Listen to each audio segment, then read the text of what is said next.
আজকে তোমাদের দেখাবো গাঠি দিয়ে মাছ আমি কি করে রান্না করি। মাছ ভাজা বসিয়ে দিয়েছি, মাছগুলো একটু আমি লাল লাল করে ভেজে নেবো।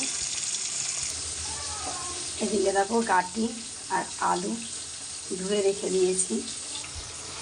এর মধ্যে আমি আদা, কাঁচা লঙ্কা, জিরের গুঁড়ো, শুকনো লঙ্কার গুঁড়ো, টমেটো আর একটু শুকনো লঙ্কার গুঁড়ো, হলুদ, নুন সব একসঙ্গে দিয়ে রেখে দিয়েছি।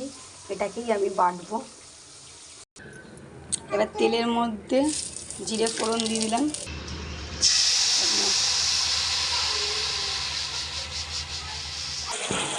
মশলাটা ভালো করে কষিয়ে নেবো, যতক্ষণ না মশলাটাকে ভালো করে তেল ছড়াবে এবং কাঁচা গন্ধটা যাবে ততক্ষণ মশলাটাই কষাতে থাকবে। দেখো পুরো কষানো হয়ে গেছে, তেলও বেরিয়ে গেছে। এবার এর মধ্যে আমি দিয়ে দেবো গাঠি আলুটা।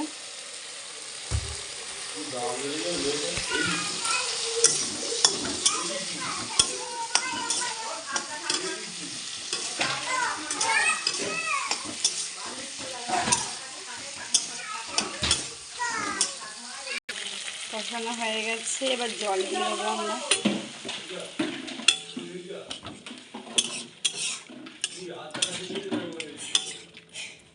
আর একটু জল দেবো যাতে একটু ভালো করে সিদ্ধ হয়। ফুটে গেছে, এবার মাছগুলো দিয়ে দেবো।